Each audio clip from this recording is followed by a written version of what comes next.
ઓમ બ્રહ્મા મુરારિસ્ત્રિપુરંધકારે ભાનું શશી ભૂમિસુતો બુધશ્ચા ગુરુશ્ચ શુક્ર શનિરાહુ કેતુ સર્વે ગ્રહા શાંતિ કરો રવંતો. આપણે હવે જ્યોતિષશાસ્ત્ર અનુસાર જન્મકુંડળી અનુસાર અમુક ગ્રહો વિશે આપણે જોશું, જેની અંદરમાં આપણા ધર્મની અંદર 12 રાશિઓ છે, જેમાં મેષ, વૃષભ, મિથુન, કર્ક, સિંહ, કન્યા, તુલા, વૃશ્ચિક, ધન, મકર, કુંભ અને મીન. આ પ્રમાણની 12 રાશિઓ છે. એની અંદરમાં 9 ગ્રહ છે. હવે આની અંદરમાં આપણે ટૂંકા ગાળાની અંદર આપણે જોયું કે 29/3/2025 રોજ મીન રાશિમાં શનિ મહારાજનું પરિવર્તન થયું. તો મીન રાશિવાળાને થોડીક કષ્ટદાયક નીવડે છે. જો એની અંદરમાં, કારણ કે શનિ છે એ કર્મનો ગ્રહ છે, સૂર્ય છે એ ધર્મનો ગ્રહ છે.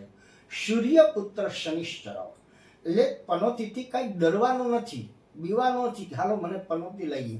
પનોતી જે છે એ પ્રહરથી માંડી 7.5 વર્ષ સુધીની પનોતી ગણવામાં આવે છે, જેની અંદરમાં અલગ અલગ પ્રકારે 3 તબક્કા આવે.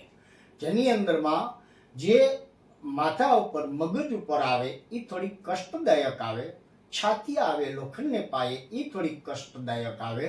પણ જે પનોતી જે છે એ સત્ય, નીતિ, દયા, ધર્મ, કરમ, સત્સંગ, આમાં જે રેચો પૈસો માણસ રહેતો હોય, આધ્યાત્મિકમાં હોય અને ધર્મને માનનારો હોય, આપણા ઈષ્ટદેવ કુળદેવને માનનારા હોય, એની એટલી પનોતી લાગુ પડતી નથી. એટલે એનાથી કોઈ ટૂંકમાં ડરવાની જરૂર નથી. વધારે પૂરતી અસર કરે કે જે મહદ માણસો હોય. તો મહદ માણસો કોણ? કે જેથી કરીને કોઈ આત્માને દુભાવતા હોય, ખોટું કરતા હોય, ખોટું લેતા હોય, એના માટે આ કષ્ટદાયક નીવડે. હવે આની અંદરમાં આપણે મહત્વના પ્રશ્નો ઉપર જઈએ તો અત્યારે 4 રાશિની અંદર પનોતી ચાલુ થઈ છે, જેની અંદરમાં મેષ રાશિ, જેમાં શાળાસતી, પછી મીન રાશિ, જેમાં શાળાસતી, ત્યાર પછી કુંભ રાશિનો છેલ્લો તબક્કો 2.5 વર્ષનો શાળાસાતીનો છે.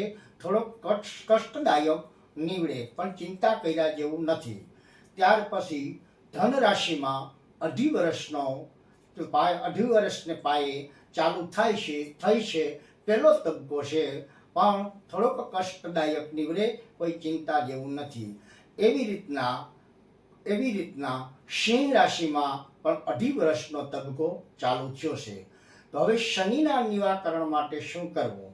શનિવારનું વ્રત કરવું, શનિવારે એક ટાઈમ જમવું અથવા ઉપવાસ કરવો, હનુમાન ચાલીસાના પાઠ કરવા, અથવા તો એક એનો નાનો એવો પ્રયોગ હું બતાવું છું કે શનિવારને દિવસે એક કાળું કપડું લેવું, એક માથાનો વાળ, 5 ખીલી, 5 લવિંગ, ચપટી 1 સિંદૂર, આ બધી વસ્તુ કાળા કપડાની અંદર વીંટી 7 વખત માથે ઉતારી શનિદેવના અથવા હનુમાનજીના મંદિરે મૂકવા, જેથી કરીને શનિ મહારાજ આપણા ઉપર પ્રસન્ન થશે. ત્યારબાદ શનિનો મહામંત્ર છે ઓમ નીલાંજન સમાભાષમ રવિ પુત્ર યમાગ્રજમ છાયા માર્તંડ સંભૂતમ તમ નમામિ શનિશ્ચરમ. ત્યાર પછી નાનો મંત્ર છે ઓમ પ્રામ પ્રીમ પ્રોમ સહ શમ શનિશ્ચરાય નમઃ.